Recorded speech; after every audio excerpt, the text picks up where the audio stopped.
How am I sounding these days? You sound like a delight. Yeah. That's what you say. You don't have to live with me. I'm going to do that laugh at the end of everything I do from now on. Do you want to get a level on it? I'm getting a level. Okay, but you want to get a level on that? No, I don't. Are you running the machine, though? Yeah. Because I want to show you how funny it is, okay? Yeah. You say something. I'll wait till you say the whole thing. Yeah, okay. I'm turning down your level. Yeah, still turning it down. Okay. Don't turn down my level. I'm not going to do that every time. You said you were. Oh, I did say I'm going to do it after every line. Yeah. I just want to tell people, I've always complained about people laughing at the material. Yeah, I know. I mean, sometimes it's cool, but mostly it's not cool. That's what I think about it. And you, with the tears, when you go, I can't help it. I can't help it. Oh, that was a good one. Oh, I'm funny.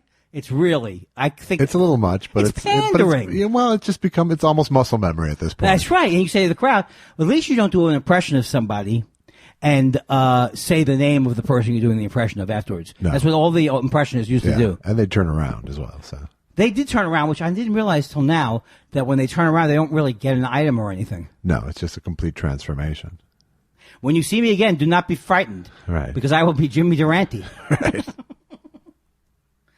I am pumped up. Uh-oh. I am pumped up today, baby. I am scared. I feel good. And that usually means the first 20 minutes go well. And then you start. The inevitable you crash. start giving me the what's the look you give me?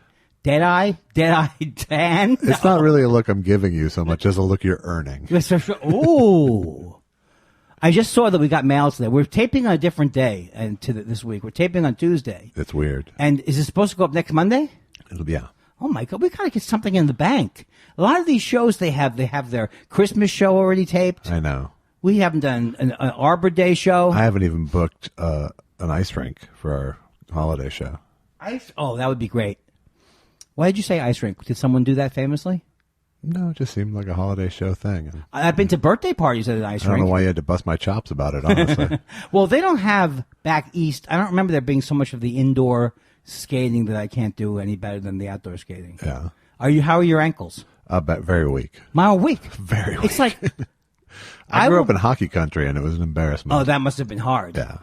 I got off the hockey track very early. How early? First time on? I played on a team when I was like in first grade or something, and it was just ankle scraping nightmare. I had a nightmare because I was always short. Now, I was speaking to some kids today, and when I say kids, I say they're 40. Yeah. But I was speaking to some kids, and we said something about size places, and they said they didn't have size places. So when was size places eliminated? I don't know what that means either. I know, because it's like I don't want to say it's like a Holocaust. But what is size places? They would say, okay, kids, line up in size places.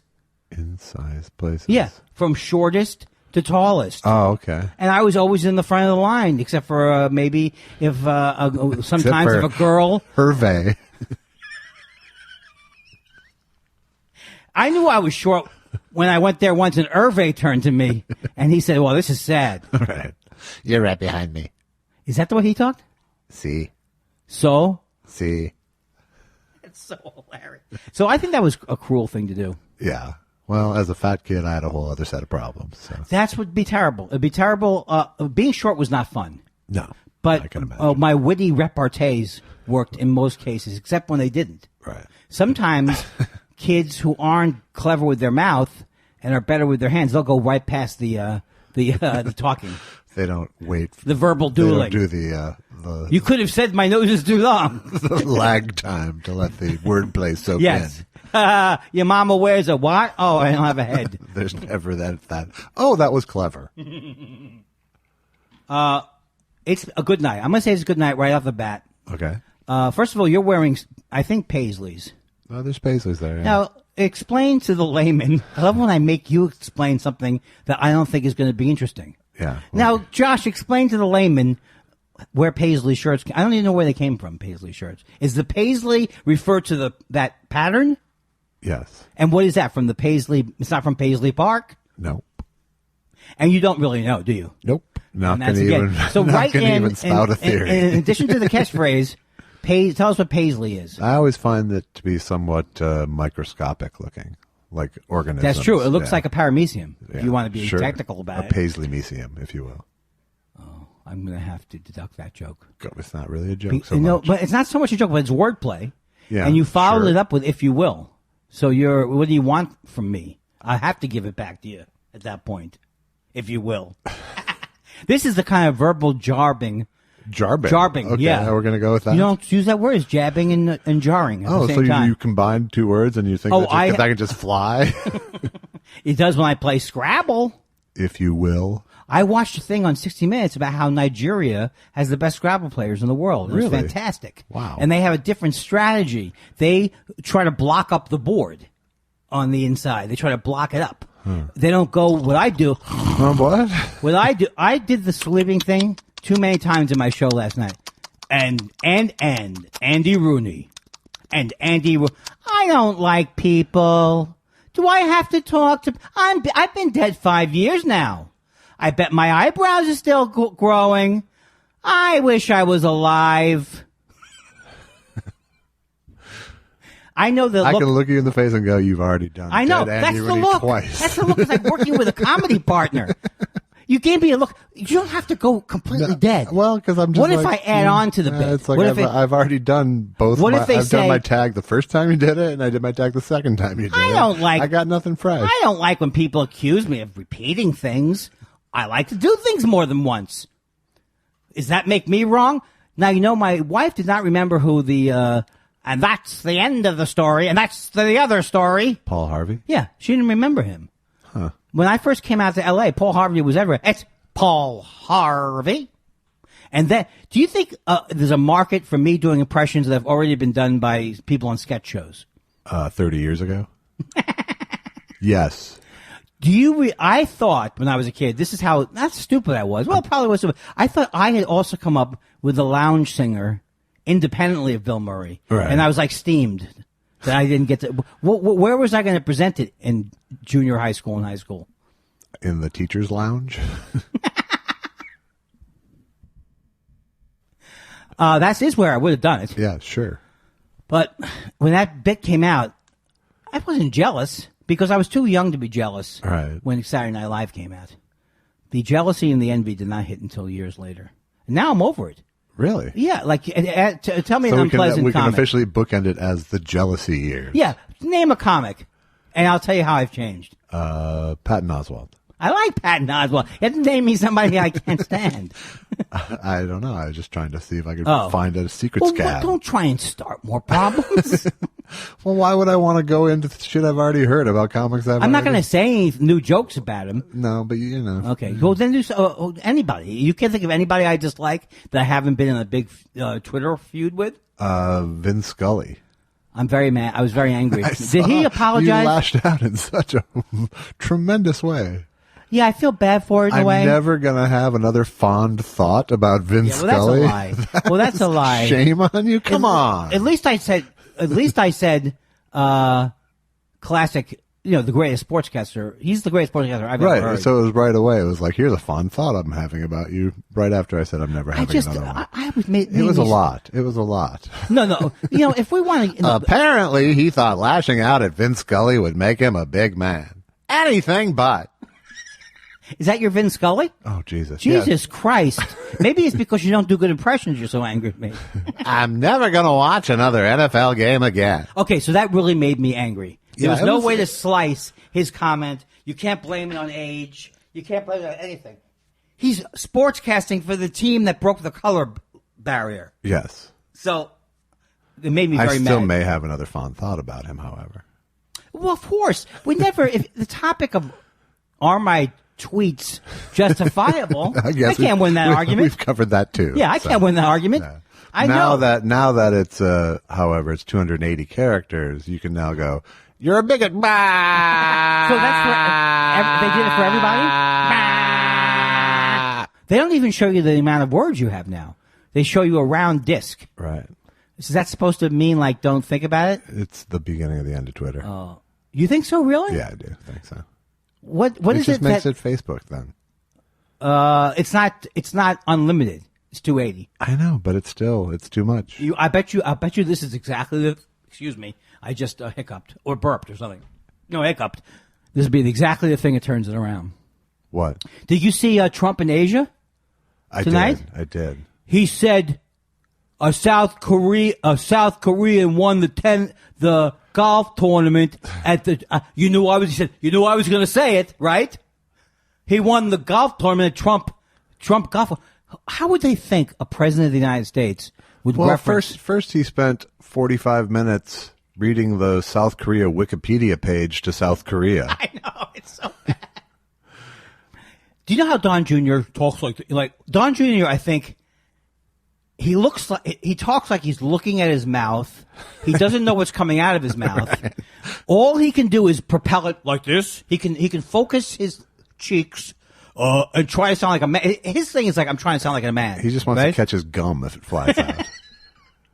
So he's got like not even a real voice. So that would be the fake news. But Trump, the thing with Trump is, he literally does not understand what he's saying on the teleprompter. No, not at all. And have you heard the new thing he does? He'll say a word and then he'll add it in. And yes. Yes. Right. I wish I could think of the example he did tonight. It was so bad. It's good to be here on the Korean Pepsi-Cola and Peninsula.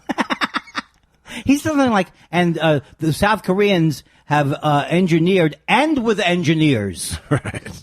Why is he's so stupid? And I really hate to say that he's stupid. I would never even be focusing on his intelligence if he wasn't president. But he is unbelievably historical levels of stupidity. And when I say stupidity, he's got a brain that could work. It just doesn't work.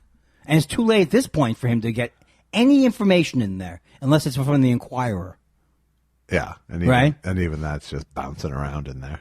And it's like when I was trying to do a joke last night about how, you couldn't see this coming, this Trump thing. What a surprise, Because the thing that's amazing to me is if you take anything he said before the election, every single thing was insane. It wasn't like he just started being insane. And that people would see that, I want to go that route. Yeah. I really am disappointed with America. You haven't convinced me. I don't know. Well, that's right, because we have to do a crossfire type thing, right? Come on, play devil's advocate.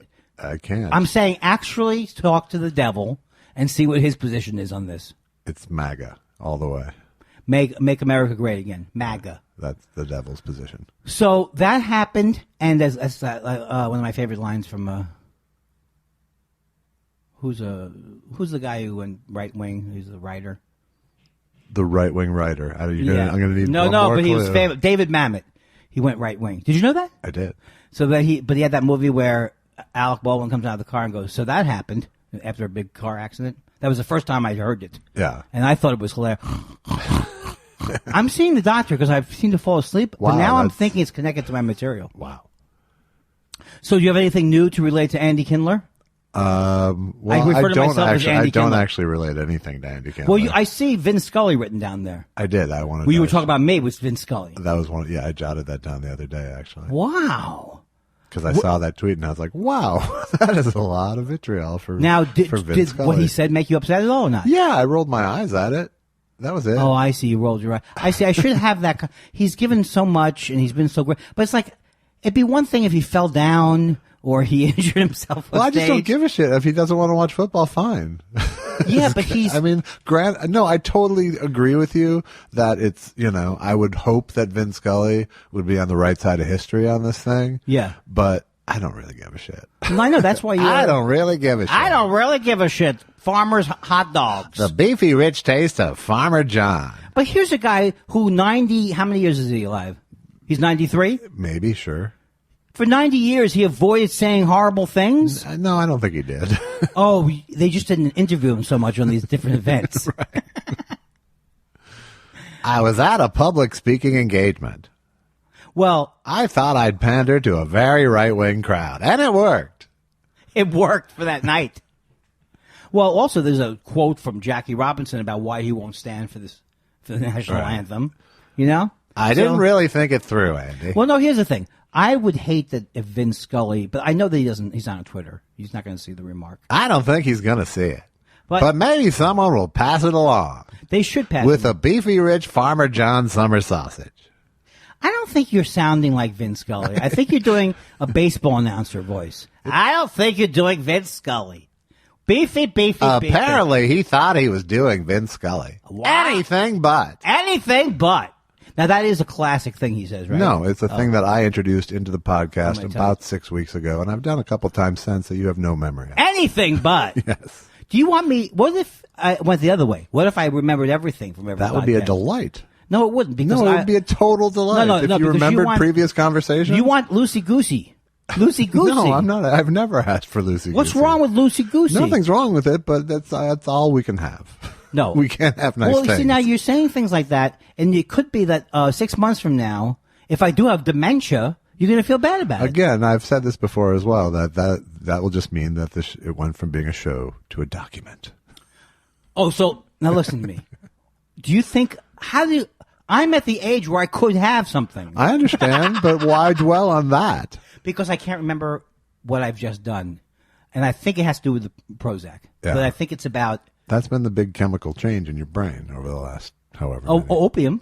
Well, there's that. And fentanyl. I love that fentanyl. Yeah. You know what? When they said to me... I like the elephant kind. That's the better. Now, what is that's going around? I don't know. There is this elephant thing that's going around. There is, I know. Yeah. And it ain't peanuts. Well, I think... Have you ever tried opium? I've never tried opium. I have tried opium, but I don't think it was opium because I didn't get anything from it. Yeah, then you probably didn't try opium. So opium dens were the first oxycodone areas, right? Well, they were opium dens, yes. What are you, Mr. Science? Yes, they're all opiates. If that's what you want, to get out of this, yes. I've done oxycodone just because I had to for an article, and it was great. Great. But then, if you do them for one or two, if you do them for this, by the end of the second day, two things will happen. You're going to have to get one of those special drugs for your bowels. I don't usually like to say bowels. Yeah. But they have a whole series of drugs now. I was on Hope, and I got to tell you, I was backed up. I mean backed up. Right. So I have to do that. You're going to have to do that. You're going to have to get something to stop you from itching all your skin off your body. Right. And also, then you're going to have to deal with the fact that your personality radically has changed, and you need more oxycodone. Yeah, there was a time when the Vicodin thing was moving through L.A., and you could tell it was not bringing out the best in people. Oh, I didn't really see that. You mean you could see people getting... Well, cocaine did that, too. Yeah, cocaine was in the 80s, cocaine made people edgy. Yeah. I was too young to really be part of the cocaine scene. They won't even... No matter what you accomplish in life, they're never going to write a spicy biography about you. See, with me, they could write a spicy biography. It'd be like Jim Morrison, except for the success. There you go. But you lived a lot longer. That's what I said. Because I'm the actual original Mojo Jojo. What's the thing that's an anagram? Something? Mojo Rising is an anagram for Jim Morrison. Someone told me. It's something like that. Yeah. Mr. Mojo Rising? Yes. Mr. Mojo Rising is an anagram for Jim Morrison. It could be. And if it's true, it makes me very angry. There'd be no possible way someone could figure that out. They did. Also, if you play it backwards. Did they run it through the Enigma machine or something? Did you ever play Pink Floyd backwards? No, I barely played it forward because it's boring. Oh, well, no, we all like Dark Side of the Moon. I mean, da da da da. Who's this group? Ba da da da da da da da da da da. I don't know whose group that is. There's two songs. Okay, there's just there's plenty of Pink Floyd songs that are fine, but I can't. Convince me to like Yes now. I can't. I cannot do it. There was a time period where I was trying to be in bands. Yeah. That they had groups like Styx. Are you giving me the look? No, Styx was the very first concert I went to at age 12. Now, what am I missing? You're not missing anything. Kansas. Styx, Kansas, REO Speedwagon, Foreigner, and Journey. Kansas, REO Styxwagon. REO Styxwagon. If you put an ad in the Recycler, which used to be the magazine, the newspaper people would advertise for musicians. It was the Craigslist of its day. Well, yeah, exactly. And as I've always said, if I was single, I would have Craigslist Premium. All right, so that's not bad, right? No, I enjoyed it might not work well at audio only, but visually with the hand up to your mouth. Well, you could Premium. Craigslist Premium. So, that's all the groups that were popular when I was trying to make it in music in the 80s. Right. Well, no wonder you failed. No, but I have to tell you, I figured out why I did fail. Really? This is Now, I don't know. Do you want me to save this story for the, there's always what's happening with Andy's psychology or therapy. Right. Want me to save it for that segment or launch into No, it I think now? let's go. Let's go, baby. Okay, so. Why did Andy fail at music? Okay. It's unbelievable. Now, these things many people may have figured out, but because I never took therapy until being the oldest Jew to enter therapy, right. I never, when I was trying to. Beating Harvey Weinstein. What's that? Beating Harvey Weinstein only by a couple of years, I think. Why would you? The story's starting so lovely. Right, and then you got to Harvey Weinstein me? So, I don't know what. So anyway, when I was trying to be a musician, when I was 5 years old, I took a tennis racket up and I started to play like the Beatles. I always wanted to do something creative. My whole life, I dreamed, and I don't think There's every still kid. time. There's still time, Andy. I don't think every kid dreams of that. Do they? Every kid? I mean, it was like I think it's people who are broken like us. Yeah. That. So when when I started to be into bands, I loved playing music. I loved writing music, but I was very hard on myself. And, I love the way Dylan sings. I love the way people sing that other people don't like the way they sing. Right. But people will make fun of my voice, and I realized it got to me. Yeah. After all these years, therapy taught me, not the years of therapy taught me that I was underselling how things were affecting me. Right. You know what I mean? I was pretending they weren't happening. So the reason why I got sick of writing songs and playing music was because I think I suck on some deep fundamental level. Because I've internalized whatever I got from my parents, even if they didn't directly say you suck. But I got this message of, you can't do it. Why would you do music? Listen to your voice, kind of a thing, right? And the only way to get better, I'm proud of the songs I wrote, but I don't know how good they are. I say great. But the only way to get better is to do it. The only way for me to get better is to sing. I know this for a fact, even without the realization that I hated myself. I know for a fact that the more you sing, the more you do anything, stand up, singing, writing songs, the better you get at it. Right. And so I simply was like making these different projects at the age of 20 or 21 and wanting the world to say, here's your record deal. Right. Well, and I think, that's every 20 or 21-year-old who's pursuing something, and especially you came to LA to do it, which was right. What, that to me seems like almost insurmountable, and even though my wife started in LA and got a record deal, but it's still just like, it doesn't seem, it's like, cause I come from Minneapolis where there's a local scene, and people become sort of local heroes before they, right. and build their audience, and they get that self-confidence in a world that's more supportive than LA. Right. Where you're going to feel like you suck most of the time, in any pursuit.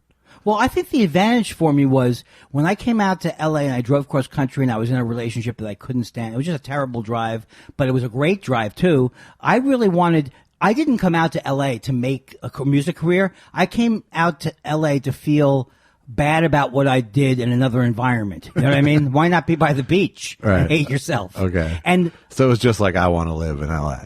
I really felt like I would my dad had his own business. He didn't want me to go into business with him, but I just felt like I would somehow rely on my parents, or I would be too close to my parents. I just felt like I had to get away. It was like, even though I had mixed feelings about it. So I think I'm very lucky, especially with stand-up, because when I started stand-up, I would have had to move to another city to start. Right. If I wanted to start small. So I never had that thing that people have. Maybe I've said this before. I'm sorry if I have. I never had that thing where people say, I've been in LA for 2 years. I've been in LA 3. I was just frightened because it was that time in my life. However, the scene was so amazingly great in LA, and I couldn't have. When am I going to go with the Blasters in 1979 or X is here? Let me put my name next to X. Right. I wasn't ready. I wasn't ready, but some people are ready at that age. Well, and that's the thing and those are the people who make it in music in LA are the people who have such a internal combustion ambition, right, that no one can tell them they suck, and they're never going to tell themselves they suck.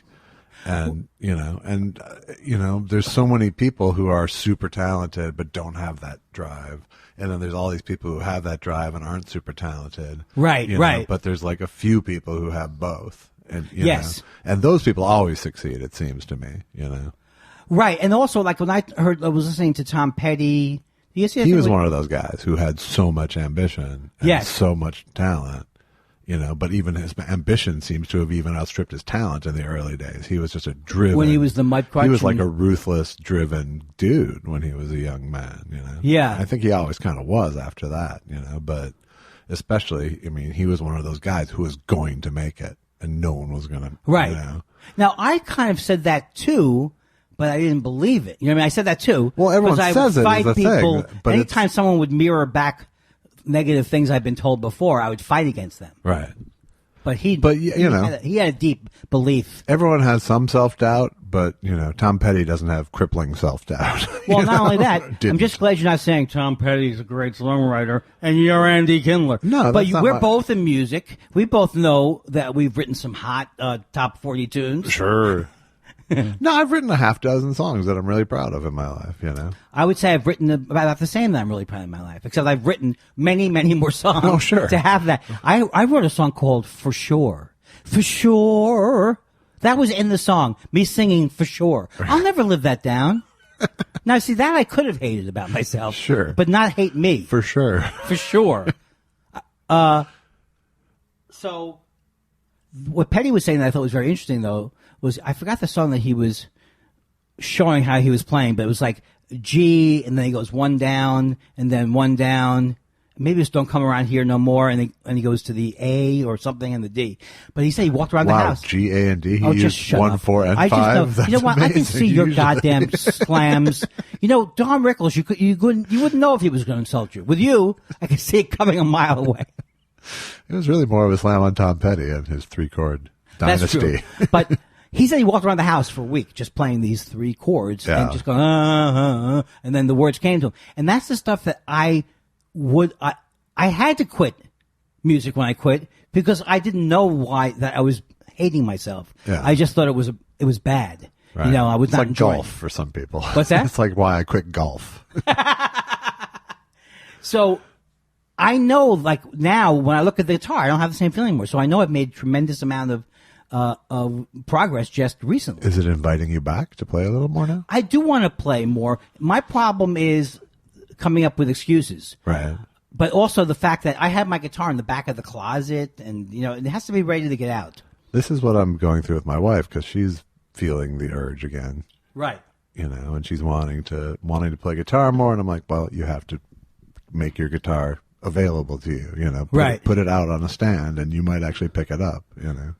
Does she now? You as a musician, do you still have? Did you have any of the relationship I had towards what I was saying? No, I never thought I was going to be a musician. I always wanted to play, and I played in fun bands, you know, and I have sort of, you know, since I moved to LA, I played with Paul Feig and Gruber at that band for years, and I played with my wife and Gruber and other people in our band for years. But you have confidence about it. I have confidence about it, but I have no ambition. I never had any ambition. Right, I see. That so makes no sense. one could hurt me. Yeah, you know? that's right, yeah. But it's, you know, it was all for fun, and I loved, you know, it was a cool thing to have with my wife in our life, you know. Right. You know, if you can be in a band with your wife and have it not make you mad at each other, that's a really good sign. And she's not Linda McCartney? Yeah, exactly. But even if I was Linda McCartney compared to my wife. Well, that's what I'm saying. And she's not Linda McCartney. Yeah. But it was really fun, and you know, but then it stopped, you know, at a certain point it stopped being fun, you know, because you know, playing gigs, it's like we're inviting the same 25 people to the same show, you know. Right.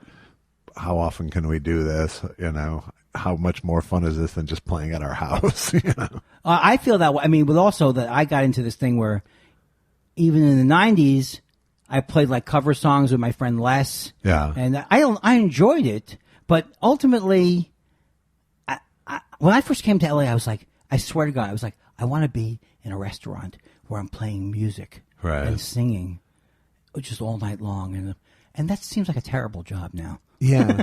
Well, there's always that thing too. I mean, this is all ego, which is I don't want to look like a poser, you know. It's trying to find that balance of this is what I want to do because it's fun, but I don't want people to look at me and think I'm sad or not living up to some ambition I don't actually have. Because you're singing Danny's song? Yeah, exactly. She will be like me and he is free. So that's why, but I mean, part of that is why I've always sort of found a sort of a comedy angle for a lot of the See, band the band with Allison wasn't a comedy band. No, and I see my image of you was like you're very you can sing, you can play. Wait a second, I don't know if you play. Do you play? I play okay, but you can sing anything.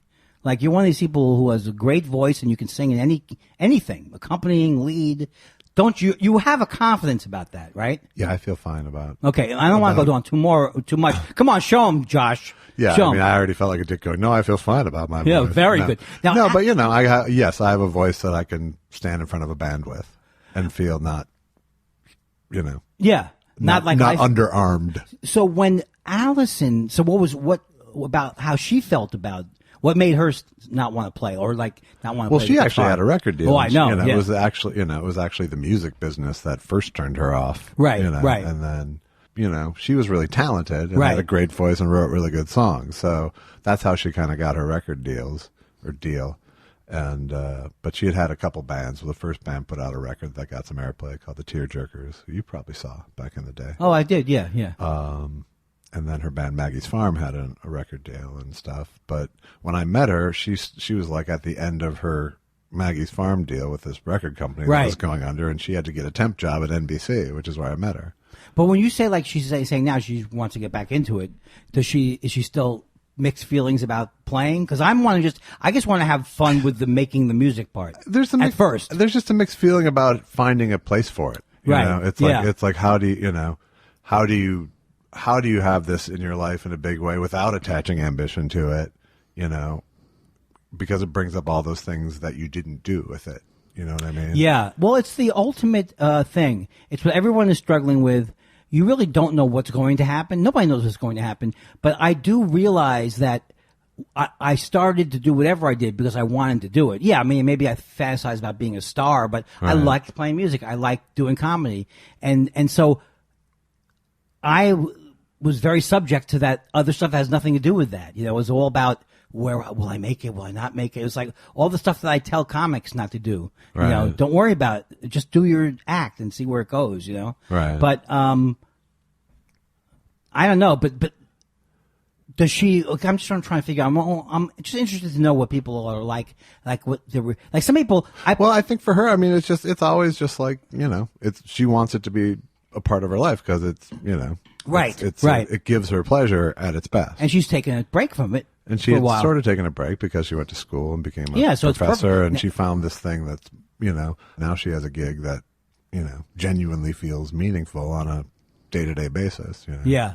But I think now she has, also the whole where the musical meaning goes too. So she's, it's also it's finding a spot, just finding the right ratio kind of, Right. And also, but the thing about it is what I'm learning, like when I've learned from stand-up, because I love stand-up. So stand-up has been an endless thing of where I can learn so much about myself by doing it. And now I realize that, I never had the same relationship with comedy that I have with music because my whole family was funny. I knew I was funny because I was being funny. Right. You know what I mean? It wasn't like my friends at work say I'm funny. Right. So I never was embarrassed or ashamed like I would be with music or however I was feeling. It just came more naturally to me. Right. No, and stand-up is the better analogy for all this for me personally because I've come and go from it and I've had this sort of, this conflicted relationship with stand-up because I always feel like I should be doing stand-up. Yes. And when I'm not, I feel like I'm not fulfilling something that I'm supposed to be doing. Right, right. And part of that's just because it's how I see myself, I think I'm a comic, and so if I don't have an act, then I'm not really, Right, right. That makes sense. So, but... Even though it's not true, I mean, you are a comic regardless of what you do. I guess, but however you're challenging but the last yourself couple of works. years, I finally have gotten back to the point where it's like, okay, now I feel like a comic again. I've done enough time, and I've gotten enough, of my powers back on stage, where I'm actually decision making on stage instead of just trying to remember material. And yeah. But the thing is I think that people worrying. We all worry what's our place going to be, where are people going to remember us when we... See, and I don't honest to God, good. I don't anymore. I've really shed... I do it way less. I'm so not conflicted about fame or legacy or success anymore because I just don't give a shit. I really don't. I think doesn't. In this day and age, I'm convinced that unless you're a huge star, we're all going to fade away pretty quickly. Well, that's the thing, too. It's like, I used to watch the Academy Awards or watch these things and be jealous, you know? Yeah. Why am I not the Grammys? I don't even see the Grammys. And that's another the barometer. Emmys, whatever. I watch this stuff and I go, yeah, I don't want to be there, really. I would, if I was supposed to be there that night, I would dread it for the couple of weeks in advance. But I also project. I would watch these things and go, look how everybody else, they love each other and they're all schmoozy. It's everything from the outside in is a But I enjoy my place on the outside is, I guess, my thing now. Is like I did. There was a long time where I thought I wanted to be on the Hollywood success track. Right. And now I really am trying to find a way to make entertainment product, but not in a Hollywood way. How about a podcast? Well, that's one of the ways. And how's it going? And documentaries and fucking, plays and albums and all this other shit that, Yeah. Because I just want to, I want to keep growing, doing stuff. And there's lots of times where I've interacted with TV shows and stuff where there wasn't a lot of growing going on for a year. You mean when you were writing for them? Or? Yeah. And, I'm not saying I won't write for TV shows again. Right. Because that's the thing that they pay me the most to do.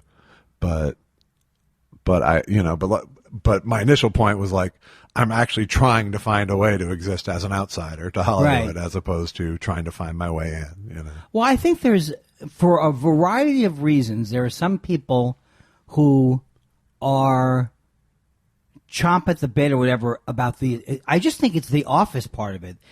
Whenever I've if I've written on anything longer than a day, I just it's very hard. I find it a hard environment. And maybe you get used to that. Yeah, but I totally felt like I tricked myself when I forgot my first writing job, because I had always grown up going, I'm not going to an office every day. Right. And I'm not going to wear a tie. I'm not going to an office every day. And then I got the first dream job, and it's like, oh shit, it's an office every day. I guess the other thing I wanted to say was that when I first left college, I went to this place in Nanuet, New York, and Peter Rowan was playing. I'm sure you've heard of his name, Peter Rowan. He was in Older Than the Way and a lot of bluegrass bands. I don't. And he wrote a song called Midnight in the Moonlight. I think that was him. But anyway, he was playing in this band, and I was on our band. My band was on the same bill. For 4 or 5 hours, when they weren't on stage, all they did was play. Yeah. And I was like, I'm not exactly like this. Right. So a lot of my life has been figuring out what do I want to do as opposed to what I think I should do, Yeah, no, me too. And both have changed. Yeah. The things I think I'm supposed to do and the things I actually enjoy doing have all changed. The fact that this movie that I've got, the comedy movie, the fact that I edited that movie myself was bewildering to me, even as I was doing it. Oh, you didn't have any editor? No. Oh, great. I mean, not great. I mean, I had editors early on. No, I never had an editor for the movie, but I had a couple of editors look at it to make me sure that I wasn't. What were you using? I wasn't to cut? fooling myself. Was it Final Cut? I was using Pro Tools. I was using Final Cut Pro. That's Apple, right? No, I was using. I switched actually. I did the first movie on Final Cut Pro, and I did the second movie on Premiere Pro. Oh, that's great. So I not only did I have to learn. Not only did I edit the movie, but I had to learn entirely new software. And those are two things that I just never would have imagined I could do. Honestly. Oh, see, I didn't know that. I always thought of you as being. I've never, because of my ADD stuff, I've just so always shunned tech stuff and just went, I can't do that. That's not me, Right. But I actually dove in and did it, and I had learned on the previous movie, I'd done the first cut, but I had then handed it off to an editor, but it was still just okay, this, I don't know what my point is, except I know what your point is, but the point it's is changed. My point is that, what I think I'm capable of and what I think I'll enjoy has changed. Yeah, and also, it's like a lot of people, like I said to my father once, because there's nobody funnier than my father. I said to him, you could have been, I said, you could have been a comedian, and I probably have said this already. I said, and he said, well, I never had the opportunity, I had to have a family. He had a family immediately. By the time he was 21 or whatever, he had kids. So It was like he didn't feel that was a choice in his life. He had to support his parents because his father had a heart attack, And so he just didn't think of it. On the other hand, I'm not saying he didn't have the drive to be a comic necessarily either. But I just assumed that he didn't want to do it, but could do it. Right. What he was saying was he didn't feel like that was a choice. Right. And I don't know if that's generational or just it could be. Well, I mean, there's always pressure that way. It's not like there was like a thriving comedy scene there. No. For, he would have had to go do vaudeville or something. Well, yeah, that's true. Well, I don't know, because I always think like that French thing. The more they do this, the other thing is the situation. The plume de plume. That is, I always feel like we think it's different now, but it's always been somewhat the same. But well, I mean, it's the same. It's what I was talking about with the musicians too. It's just like people who have that flame are going to find their way. Right. There are certain people who are so ambitious that they're going to create their path. I guess we both obviously had some of that at some point. I started at 15 and moved out to LA at 20. And it was like, looking back, I can't really believe that just all seemed like so obvious to me at the time. Like, right. This is just how it goes. Off I go. I'm in 16 and I'm in Beulah, North Dakota playing a bar, Okay. I just realized I do that very annoying thing that I hear the cable people do. Is I go, How often do I do that? Yes. Mm-hmm. Is it annoying? It's annoying. No, it's called conversation. But I don't want to make it like, sometimes Don Lemon, it's like he's, Yeah. I don't know why I picked on him. No, it's just, just watch it. You're doing fine. Just watch it in general. Fine. You'll let me know when I get out of control. I usually do. Well, I guess we were talking to Larry. Go ahead. No, go ahead. We were talking to Larry Merchant on the other podcast today. Larry Merchant is a sports writer, right? Boxing analyst and sports. Was that writer. fun? Yeah, it was great. He was. Yeah. He's like 86 now, and cool. But we were after the interview. We were wondering if we were going. If we were doing that too much. Oh, he was wondering because he was too? on the phone. Oh, he was on the phone. And so you kind of want to throw those in occasionally, just to like, let the person who's long-winded know that we're still here. Well, Chuck Todd is almost unlistenable because he does that all the time. He's like, you can see. But it's a cue sometimes for people to wrap it up too with those people. It's like Chuck Todd does it more in paragraph 2 of someone's answer than paragraph 1. Probably. I'm so I'm just so happy because he was the last couple of days have been like, I guess the Democrats don't have a plan, and it's like, now are they going to apologize, all these pundits? Yes, I'm sure they will. I'm sure they'll all be making the apology rounds tomorrow. Anyway, to wrap up that 5-hour discussion, I did want to say one thing. Okay. The thing I wanted to say was that I don't think you can produce.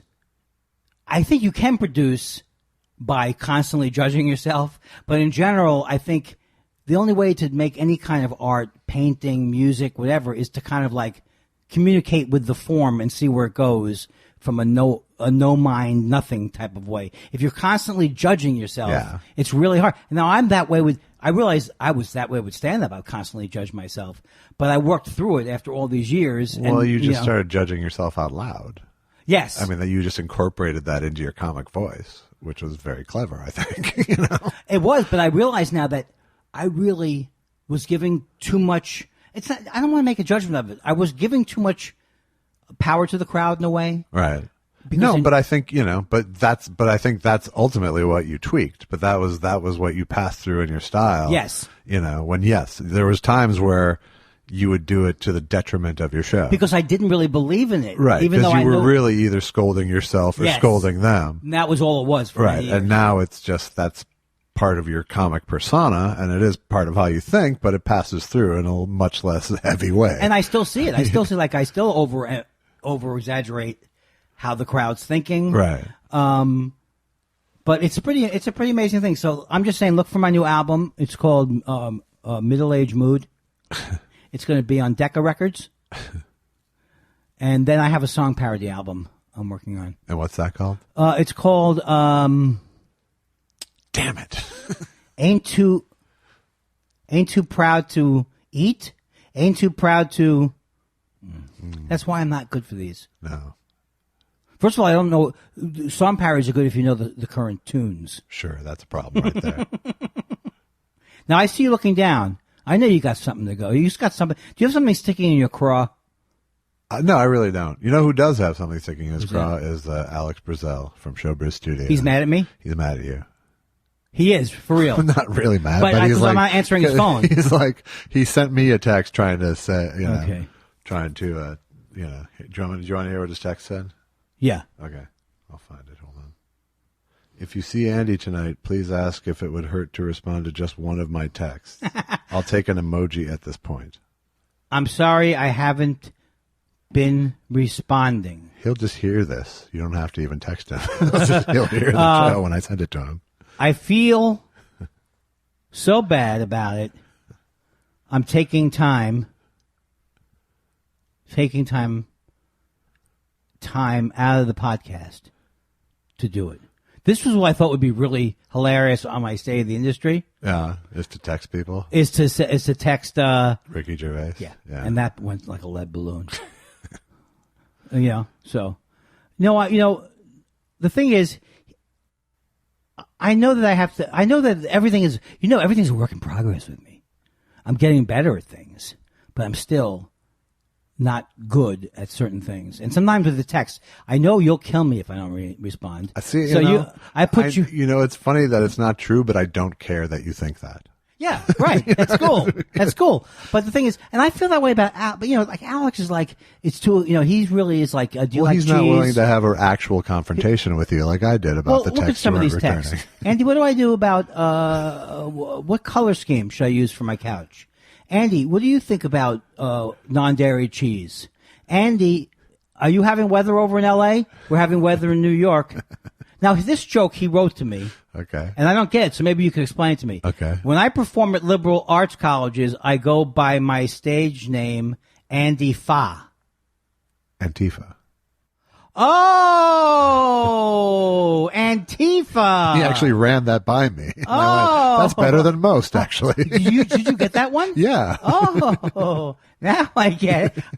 But why the liberal arts college? Because Berkeley. Oh. Well, he's very sad. First of all, he wants free tickets to my show in New York. It's crazy. No, I'm sorry. I'm going to make bet. Let's see if there was anything else. I knew that if I brought it up, it would change the situation. Okay, and then everything. Okay, I'll be better. Okay. You don't care that I've invested all of my self worth. What's it when you have your much is it self-worth? I'm going to go with self-worth. And how you think about me? All I care is that you're happy with me. I don't care if my wife's happy with me. That's self-serving, so I guess I can work with that. It is self-serving. I should feel uncomfortable with it, but I'm just going to go with it. Ask me if I'm uncomfortable. I know you're uncomfortable. Can you just say are you uncomfortable, please? No, because you're going to say I make a nice living. No, I'm not. Yes, you Send me. Are you uncomfortable? Are you uncomfortable? Yes, because I'm not making as good as a living as I've had in previous years past. Wow, that's so meta. Wasn't that great? This is what they want. I'm the guy who tears it all apart, right? That's right. You like my new wallet, Josh? This is a brand new wallet. Nice, and it's filled with money. Well, as much as Jews want to put in there. I don't keep money in my billfold. What do? You keep it in your pocket like like a schlepper. I did want to say that our lives have been changed. We've talked about this before. We don't have an endorsement deal, but every one of these delivery services, bravo. Yes. Bravo, well I done. say. Postmates, I just want to tell you, Postmates. They will bring you food from far afield. They brought me pizza from Trenton. Wow. Now it took a long time. Sure, and it was expensive. $2,000. It was pricey. But I also want to tell you that there's actually a good new chicken rotisserie place in our very city. Is that the Wild and Free? Yes, right where your favorite, where Izzy's used to be. Solly's. Izzy's is a deli, but it's not that deli. No. And the food's good. Have you tried it? I did. I didn't. I had a sort of mixed experience. I know. Why am I trying to? First of all, whenever I get excited about food, I think Josh I went late on a Sunday night, though, so I think the chicken was a little extra dry, and I think they were a little quick pulling the side dishes out of the... Oh, okay. I don't know. I enjoyed both times I went there, but when you put a hex on me, like with the P.F. Chang's, I can't eat there again. See, I don't feel bad about P.F. Chang's. Yeah, but I think... shit. I think I had eaten at P.F. Chang's a couple times when I was very stoned. Right. But you went on about it like it was the greatest. Well, thing you were like this Mr. side of the Yangtze. You know, I don't want to brag, but we have a Panda Express. Yeah. Very nice. I looked through the window of this closed Panda Express, and there's like a plaque. And the plaque describes... Oh, I thought you meant like a coating. I believe it was sweet and sour sauce. Yeah. But there was a plaque, beautifully made plaque about back in China, and there's pictures of bears. And if they put 1/10 of the energy into their horrible food... I know. I can't eat there anymore. Anymore. I know you told me. Anymore. I used to eat there all the time when I first came to Really? LA. Oh I didn't God. know. I didn't put together that. I was more like, oh, there's this Panda Express is in a lot of places. It's a popular name. Did it used to be Express or was it used to be Panda? It's terrible. You have these chafing dishes. It was the slow Panda for a while, and they thought this isn't working out. Well, it is authentic though, because in China, they do serve traditionally a chafing dish. Yes. Right? Right, I'm right. Now, what else you got? I may have more things, but I want to know what else you got. I don't have a lot more. How's your health? My health is solid. I like that shirt. Not crazy about that shirt. I can live without it. Yeah. I'd like to run it by my stylist. Okay. Well, I actually am feeling positively. What is that? You have a shirt on with is that a swordfish is the emblem? This is Tommy Bahamas. Oh, Tommy Bahama. Oh. I am constantly in search of good T-shirts. Yeah. Because a man of my age, you don't wear T-shirts much, right? I do. Okay, well, I have to stop. Because a man of my age, when men get to be a certain age, T-shirt, it's not happening anymore. Yeah. Because you want to hide, I want to hide my actual body. Right. You know? No one's going to say... I've been improving my body so much this year, Andy. I just want to show it to everyone. Yeah, but no one needs to see the outline of my breasts. No, it's true. There's nothing to be gained by that. No. So, especially if you sit in front of a caricature artist or something. It's such a habit of mine. Whenever I go to the county fair, I spend 30, 40, 50 bucks on a caricature of myself. You know what's a great comic book? It's called Caricature by Daniel Klaus. Yeah. It was around the Ghost World time period. It's really great. I remember, I can kind of picture the cover of it. But yeah, it's about a caricature artist, and he just is so funny, Daniel Klaus. Yeah. So I thought I'd give him a shout out. That's nice. Was it really? You are really, you're full of vinegar and beans tonight. No, I'm very agreeable. Let's agree to agree. Okay. Let me see what else I got. What else do you got? Okay. So I'm into this thing.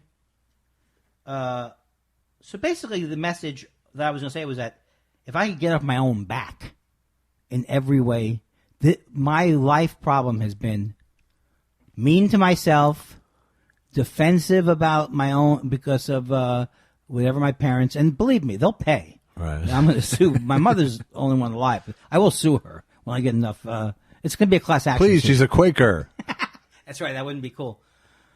But I realized that so much of my life I feel has been negative feelings. I'm a reasonably happy guy. That's the thing that would surprise I didn't know till you called me a recluse on another podcast. That I was like the Unabomber. I had no idea. I thought I was gregarious. Yeah. Although I never looked that word up. I thought that I was, I was the life of the party. All right. But I realize I've been on my back my whole life. And because I've been on my back my whole life, I can control people. Right. And I couldn't even admit that to myself until I went into therapy. Because I would say I'm a bad person if I control people. And do you think that was preemptive for you could give yourself shit before anyone else could? You mean what, the self-deprecation or hating myself? Just the hating yourself, the instinct. No, because I'm trying so hard to get other people to like me my whole life. Right. Even though I'd say extreme things about this comic or that comic, I still want everyone to love me. Sure. So it was all about this black and white. Like I had to justify. I went through that period. I think I told you where I have to justify every slam in the state of the industry. Right. Is this Target big enough? Because I couldn't possibly say something mean just because it was funny, right? And so now it's like I see how much I've been trying to control. It's all about control. I think that's my main problem. Is the last year I've stopped controlling things. I don't know if you can tell I'm less controlling. I never characterized it as control from looking in. Right. But I mean, certainly you seem to have changed the way that you view other people and their motives.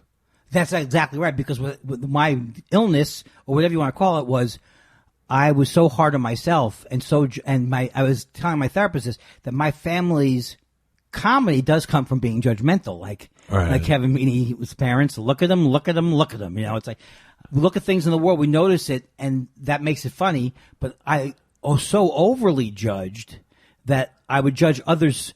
That I could judge others. I was judging myself so harshly, and then I was judging others harshly. Right. And not letting them be themselves. It was like a big But you were thing. also assuming they were judging you super harshly. And that's the other thing. Right. I don't know what they were doing. This is the thing I found out more than anything. I have no idea what these That's people what I were mean doing. about you sort of changing the way you view Yes. people and their motives. You know? Yeah, I would always guess what you were. Oh, Right. you And I must was be saying this to way? someone not long ago about the podcast and to illustrate how you've changed, it's just we've had a couple of arguments on the podcast that 5 years ago, that would have been like a year of blackout from Andy. Yeah, because I would have been worried that here's the thing that you do that I do.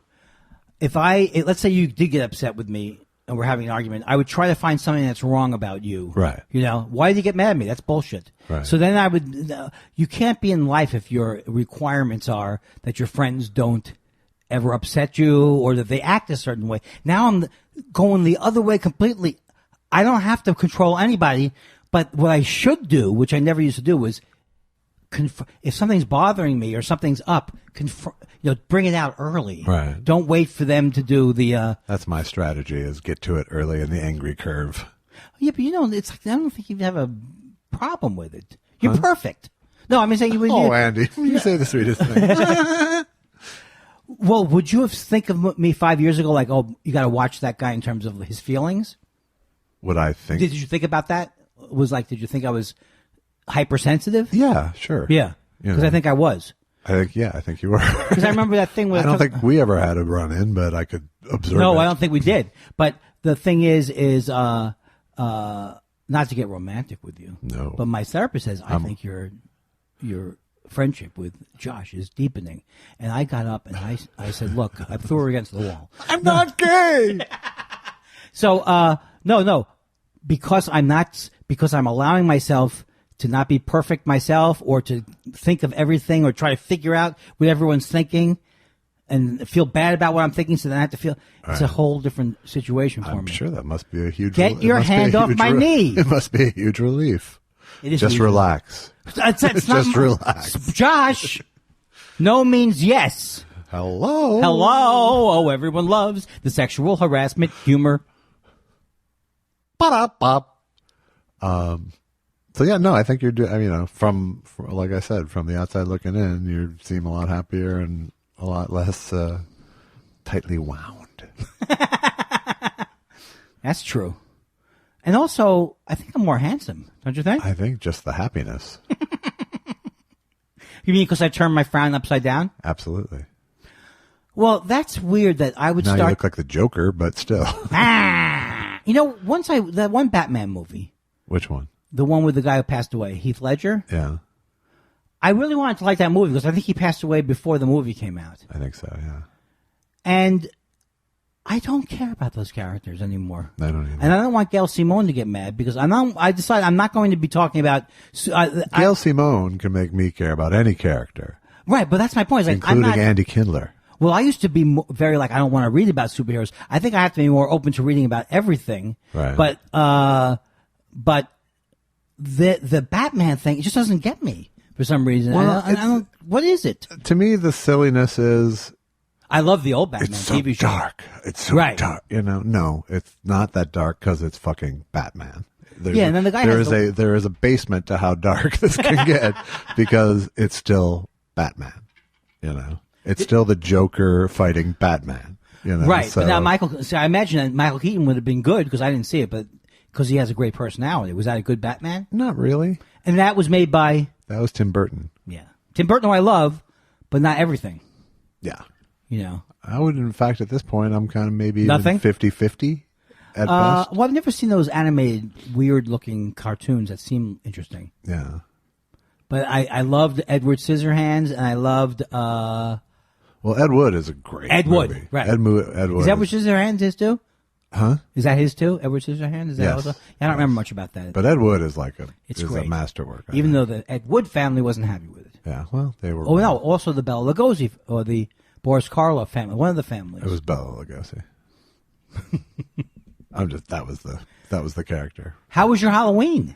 It was. I can't believe it. Did you have a lot of turnout here? We had several dozen kids, That's amazing. and they would come in big packs at a time usually. Oh, so when they come in, like a bunch of families? They'll be like, or they'll be like a giant group of kids that's out to, Now, when you answer the door with these kids, how would you rate their enthusiasm level, their sincerity? Are they sarcastic? Are they like, give me the candy and cut the chin music? There's a lot of that. There's a sort of, it's very transactional these days. Do you see a lot of kids feel shy? The younger kids will say trick or treat usually. Oh. The sort of middle-aged kids will they'll try, they'll just sort of stand there expectantly. Yeah. The trick is not let them grab. Is that true? We give them each kid two things. No, does anyone ever grab? Oh yeah, if you get that bowl low, they will go in. And it's like a horror movie. So you've learned. That's where you see how poorly they've all been raised. And now, Susan was saying that they come with their parent. Did our parents go with us? I don't remember. My parents never went. I mean, I'm sure they did when I was like a toddler. Yeah, but it was pretty. But they didn't dress in a costume. We were pretty no, and we were pretty young by the time they let us roam free in our neighborhood. But we were in suburban Minnesota in the '70s. It was a different time period that way. It was, yeah. Like you might not see your kids for a few days. Exactly. As long as Fatty was getting candy, I was staying out. Well. Oh, because it does go past dark, right? It goes how much past dark? Starts at dark. Oh, my God. If you're cool. Oh, my God. That's right. It does. Yeah. But no, I didn't. Every year I say to myself about a week before Halloween, I really would kind of like to watch an old-fashioned horror movie, but I've seen them all a million times. Yeah. So I'm not going to watch Dracula. I'm not going to watch Bride of Frankenstein. No. And I don't want to watch a really scary movie. I just watched Get Out the other day. What is that? It's the Jordan Peele movie. Oh, I heard that was good. It was really good. Yeah. Did you watch it at home? Yeah. Oh, I love that guy. It was, Who else was in it? It lived up to the hype. I got to see that. Why didn't I see that in the movie? That was the movie I would have wanted to see. It would have been good in the theater. The one that's coming out now with, is it with Dustin Hoffman and with a lot of wisecracks? Ben Stiller, maybe? The one that's on Netflix? The Noah Baumbach thing? Yes. I don't know what that is. I did like. It was him and it was Hoffman and Ben Stiller and Sandler, right? Oh, that's what it was. So I see. As soon as I saw Sandler, I was like, "Oh, is he going to punch me?" Oh, I don't think I'm going to watch this. I think I will not stream this on my TV. I came up with new jokes this week. Did you? Did they work last night at your show at Nerd Melt? Yeah, this joke, and then I started to get scared. I always get scared of this, that had I heard it somewhere, because that's Sure. OCD. So the joke was that I really think Bill Cosby's a great actor. I mean, we don't like him that much in general now because of all the all the stuff. But you have to say he's a great actor, because I used to watch him with Felicia Rashad in the old Cosby Show. I thought he was really into consensual sex. Uh-huh. That's the joke. No, Maybe I didn't sell it that well. It's good. I mean, it's still rape joke, but I don't want it to be a rape joke, you son of a bitch. Here's the thing: you are like an evil. You love this evil devil guy. Yeah. Well, I mean, you pretty much laid on your back and peed on yourself when you said, "I live for your approval." So now, let's talk about the time that you almost ruined my TV appearance. Which time? When you said I said the joke was, "I'm a practicing Jew." I'm not a practicing Jew because I've got it down. Right. And then Josh said, I got to tell you, I've been, that's an old joke because I never heard it before. It's a dad joke. Yes. That's what you're saying. I still believe that. Okay, so I had to go. I called every Jew. On Letterman, he does this joke. I said, I'm not a practicing Jew because I've got it down. Now, I called every Jew in the business. Yeah. And they said they hadn't heard it before. And it was a sign of growth. I'm going to do it because I know I didn't hear it before. I had no issue with you going against me. No, no, you were. But I thought I was providing a service by telling you that. Didn't you do something with the right? I wasn't trying to hurt you. No, I know that. I think you're trying to. No, I would never want you not to say that because I heard at the Ellen show. I don't know if it's true, but I don't work at the Ellen show. But the Ellen show, like, if you pitch something that had been done before, yeah, if someone was pitching someone, so I don't know who said it, but somebody who was on the show said that they said at a meeting or something. Actually, that's been done before on another show.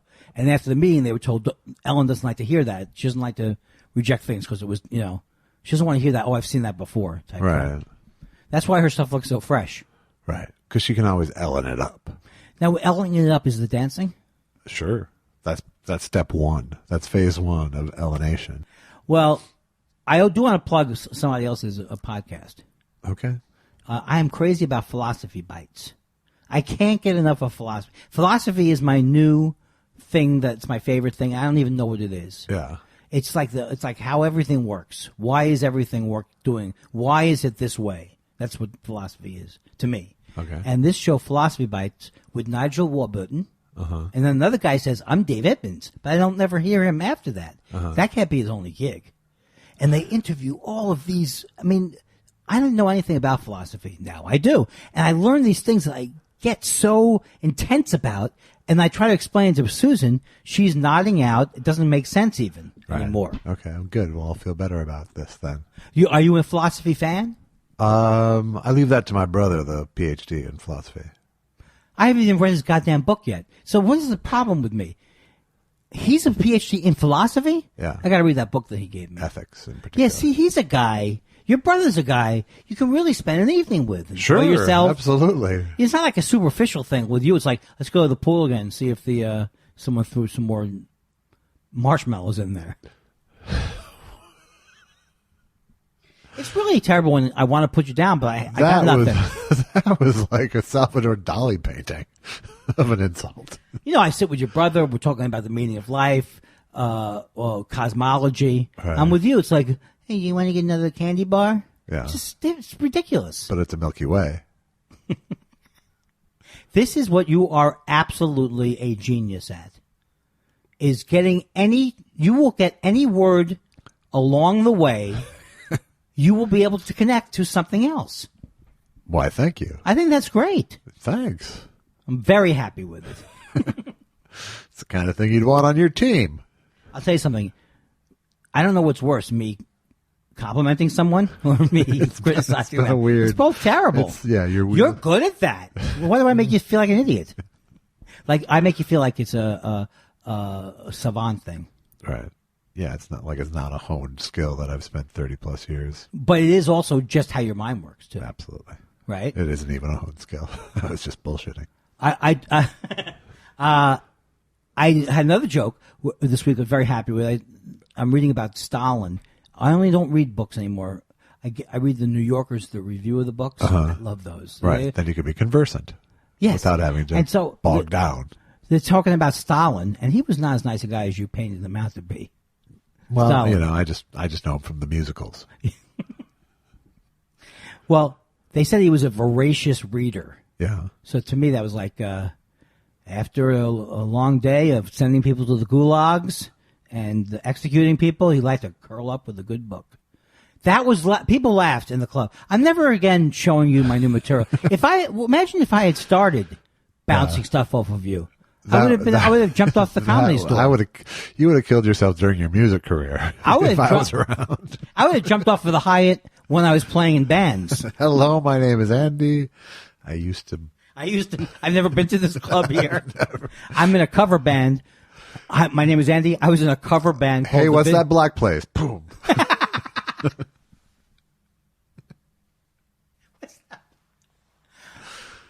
I was in a cover band called The Visitors. And so I think you can see why I killed myself. The Visitors. Is that what you were called? Yeah, of the series of terrible groups, The Visitors was one of them. Okay. You can't justify why you would call your band The Visitors. Yeah. It's so terrible. My last cover band was called Low Bar. I like that, though. Low bar, right? Yes. Well, I don't want to go to my grave thinking I didn't have a good name for my cover band either. Yeah. But, mostly it's fights when it comes to naming a band. So. Oh, what do you mean, you fight with the other people? You fight with the other people. It takes forever to come up with a band name. Well, I was reading again about Hitler somewhere. Uh-huh. And he was a voracious reader, I hear. He was a voracious reader. He had done something called the New Order. Yeah, that's like Est, right? No, it's a little bit more intense. Oh. But then there was a group named New Order in the 80s. And I was wondering if they named their group after that. It's also the current Star Wars bad guys are the New Order, I believe. Oh, okay. There was New Edition as well, which had nothing to do with it. That's a totally different thing. I like that group. I like the Jackson 5. I like the New Edition. I like the Grateful Dead. I don't know anything about Fish. Huh. What's your take on Fish? I can't take Fish. Why are you... Here's what I've decided about your personality. You're always like slightly detached from the podcast. I don't know if you're reading. Yeah. I don't know what you're doing. But you're always like... You're too hip for the room. No, I am... Here's how I approach the podcast. Okay. Andy's going to talk. Right. And I'm going to sit here and sort of play mental defense. Ooh. I'm going to listen and find my spots. So is it like air hockey? Because if I start a topic, you're going to take it and go somewhere else. That's not fair. See, it's too close to the end of our podcast for you to be sending me out back to my 6-block walk, thinking about, I never listened. I mean, I'm the bad guy because I never listened? This is the podcast, is all I'm saying. No, but... I'm trying to tell you where I'm coming from and that face is coming from as I'm listening, but I'm also trying to think without talking over But you. my poor listening skills should not be played up. They should be overcome. I should take a workshop. You should do that on your own time and then bring back the results. I mean, I should do something to get out of my, but many times I'll ask you, what do you got for me? Nothing. Right. No, but then I'm forcing it. You'll force it and then I'll start and then you'll go, oh, that thing, left turn. And then you'll go, and then that thing I wrote down only was good for a sentence. So why write it down is what? No, I'm still going to keep writing, but I don't have I don't have expectations. Well, a lot of people are writing in about ideas for this. We have plenty of ideas for the show that we haven't tried out yet. We have, I want to do this one show, skydiving. Yeah. I do have one idea for a show. Would you go skydiving? No. I do have one idea. Would you? Yeah. No. You would? I would. So you like roller coasters? I don't, but, I like roller coasters. I genuinely like roller coasters. I don't think I genuinely like skydiving at all. No, that would scare the life out of you. But I fantasize about hang gliding. Wow. Much more than How do you parachuting. That was funny for blue humor. You fantasize about a hot guy? Hank glider. Hang glider. One idea I had, which would probably be a bad idea, is just out somewhere where we're observing something. Maybe a deli. That would be good. That's good. Do we bring lavalier mics so no one knows we're doing a podcast?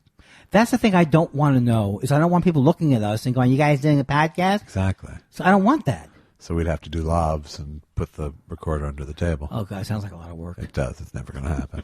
But it sounds very Larry King-ish. We should be doing our show, Thought Spiral, live every week from Arts Deli in Ventura, where every podcast is an art. Maybe we could just get sound effects of an old deli. Yeah. Or Broadway Danny Rose. We could do that. And then we'll pretend we're in a deli. Sure. No problem. We're going to have to mix it up. I've got a lot of ideas like that, mixing it up. We're about to head into a new year. Anything can happen in Thought Spiral 2018. I just want to say that when Josh says anything can happen, he's really exaggerating. There isn't very little anything can happen. We both have limited... well, you are a vocal gymnast. You are the Michael Winslow of our duo. You can yes, I can. Mr. Of our duo. Hey, I wrote some more plays. Oh, right? excellent. Mr. Weinstein, I'd like to come see you, please. Please come in. Oh, thank you. You're the worst. I wrote it out of order. Mr. Weinstein, may I come in? Hello. What is that infernal sound? Mr. Weinstein, you have a very good office. Do you get disturbed by the traffic in the street? Hey, shut up. I still can't get over the Ari Melber thing. That he burned you? That he burned me. On TV? But like that in that one moment, he did not know my name, right? No, he knew your name, but first of all, he called you famous Simpsons writer. Right. So in that moment, he thought my name was He was Josh. thinking you were Dana Gould or something. Oh, I thought it was Josh. Oh, here's my take on what happened. Yeah. My take on what happened was, I've been on his show before, and he's the greatest guy, and I love him. So nothing negative. You did Step Back or whatever with him. Yeah, I did Fall Back. I love him. I think he's also great. I love his show. But I think in that one moment, he's seen your name on Thought Spiral, and I think in that one moment, he got confused and thought that I was Josh Weinstein, mixed up Josh Weinstein with Andy Kindler. Why was my name there? Because he would have seen it on the Thought Spiral. He would have seen Thought Spiral or connected our names that way. I don't know. So you think it wasn't that at all? I don't. Because he wasn't talking about me or Thought Spiral at the time. Yeah, he was talking about you and your tweet. That sounds like my theory is wrong. I'm no Columbo. He was because he was showing your tweet. Okay, I loved it. Yes, he showed my tweet, and my tweet was... And then he said, Andy Kindler, famous Simpsons writer, and then he goes, he's been on here before, and his jokes are, nah. What was that? I loved it, but it was just a regular slam, right? Yeah. His jokes are just okay. Yes, that was good. That was good. And all it took me 8 times to figure out what he was saying, because it's so big on the screen when they put your tweet up there. I never had my tweet anywhere. Have you? I have, on Keith Olbermann's show. Couple times. Well, you've had more. You've had a tweet and you've had a Jeopardy question. Yes. You didn't monkey that up yourself, right? That's a real thing. The Jeopardy question? Yes. No, that was a real Jeopardy. I was a real Jeopardy question. Did you find out in real time? I found out because my brother had actually gone home early from work that day and called me from Minneapolis and said you were just on Jeopardy. Oh, your brother's so cool. Yeah. If only, I don't wish it all the time, but with his philosophical background, he's a pretty good kibitzer. Right. It would be such a rich life, me being best friends with him. Go for it. There's nothing I can say that will be threatening to you. No, because I realize the stakes. The stakes are small? Yes. You want to raise the stakes? I used to have a show on the Cooking Network. It was called Raise the Stakes. Right. And it would be like but chefs you still would cook. called it STAKE. That's the weird thing. And we would cook like on a high level. Wow. We'd actually raise the grills. Wow. That's from my act. I don't know if you're aware of that. Really? It's also from the, I think it's from I Wish I Was Big. What a fine advertisement that is. If you weren't the nicest person in the world, your stuff would come off very angry. Right. But because I am. But I also could think the day that you, I don't know how it happened, you get hit in the head, whatever, but somehow if you turn mean one day, oh my God, it would be scary. Great. Man, I don't think it's a question of me turning mean so much as me unleashing the mean. Yeah, but you generally giving me the business, I enjoy. Yeah, no, I wouldn't do it otherwise. Yeah. That wouldn't be good radio. You don't call yourself a broadcaster, though, do you? I do not. And I don't even call myself a podcaster. I don't like when they start to say, this guy's a broadcaster. Why does that have to be, why is that a right name for someone? Well, but I was actually Larry Merchant today was talking about when the moment he felt like he became a broadcaster was when he actually let a moment breathe on TV and let it play as the moment instead of feeling like he had to talk about it. Right, but that makes sense to me. But some people are like saying, some people are announcers, some people are broadcasters. It's just using it with that highfalutin thing. Yeah, exactly. Like they say that about Letterman, but I just say Letterman's hilarious. Not necessarily that he's a broadcaster, he's hilarious. Right. He's got a show coming out. We talked about this? I think on Netflix or something. Yeah. I guess I'm looking forward to it. I'm looking forward to anything he does. I really want him to call me, or I want to call him. I don't have his number. Shocking. I would write him thank you notes for the Christmas gifts through the Ed Sullivan Theater. I bet if I wrote to David Letterman through the Ed Sullivan Theater, he might get it. Why would I do that? What's wrong with me? I don't know. What do I want more from the relationship? He already gave me an opportunity that was How many fantastic. times were you on his show? Did I have mentioned 40 times? Was it literally 40? I think it was 40-something. I think I did 32 field pieces and 8 stand-up appearances. Wow. Something like that. That's a remarkable amount of What do I want more from appearances. him? I really want to hang out with him, but I know that I will disappoint him somehow. Yes. No, you won't disappoint him. He's antisocial. Yeah, it's not going to happen. I'm not on the Cape. Like you have a house on Martha's Vineyard. Right. So you might be. No, I run into him, but I don't mention you. I like you doing the, what's that character? The, I don't know. egotistical Just guy? asshole. Just the asshole. asshole.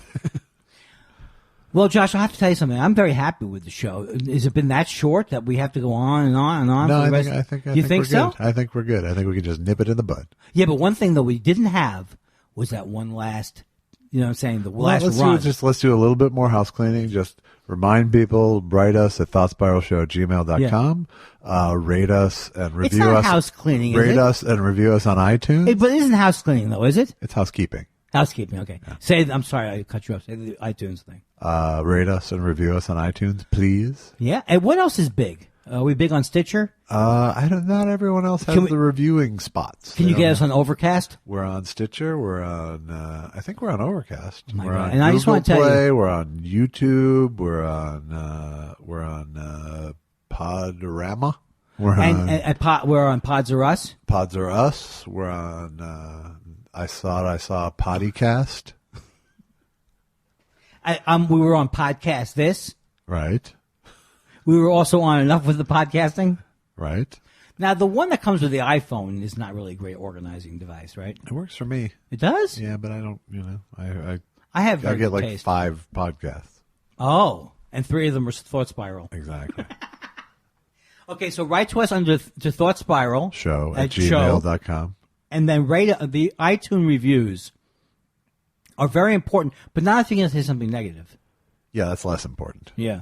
We don't want negative feedback, do we? No. Well, I mean, you can write us negative No, feedback. you can write us. But Write us the negative don't feedback. publish negative feedback. But don't What's publish the point it. of that? That's not supportive. Why do you want to hurt us? Exactly. Why? And don't forget to buy our... By the way, Alex and I are talking merch for Christmas. A couple of little Thought Spiral merch might be happening. No promises. Do we have any time to do it? Well, I think we're going to be doing more of a cafe pressy sort of a situation at first. We're not going to stock up on the merch.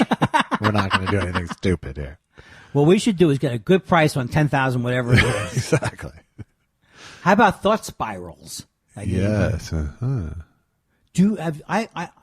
I tried a fidget spinner for a couple of, or I saw someone operate it. Yeah. It looked like a good ADD thing. Yeah. There's also, I have a little fidget cube that Allison got me too. Does it work?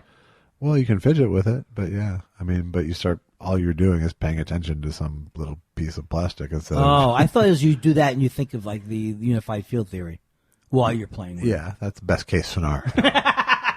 Well, I'm very happy with how I've done tonight, Josh. I'm pretty happy with your output as well. I think I apologize for not holding up my end. No, you were once again. perfect.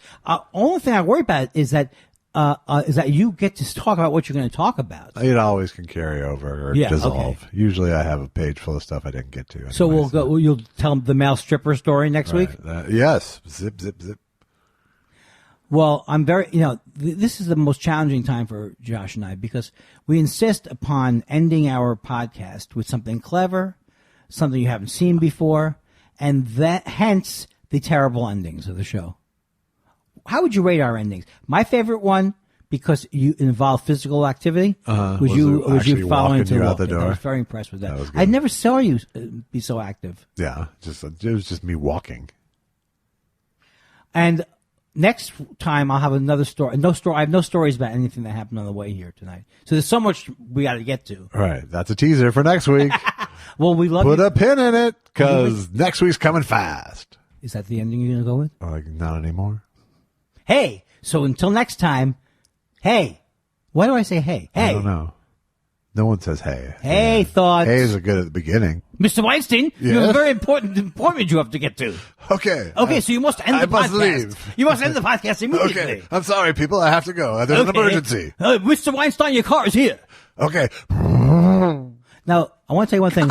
Oh, I do want to say one thing. I call you Mr. Weinstein in the radio show. I know. And I'm trying not to correct you because it is Weinstein. The character, it wouldn't correct you, but I would.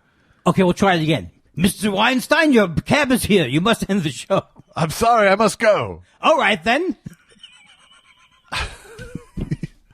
I must go. Goodbye. I must go and have the last word as well. Get away. I must go and have the last word. All right, you have the last word then. I must go and have the last word. That will be the last word. I said good day, sir. That's perfect. End it there. Good day, sir. No, I'm saying good.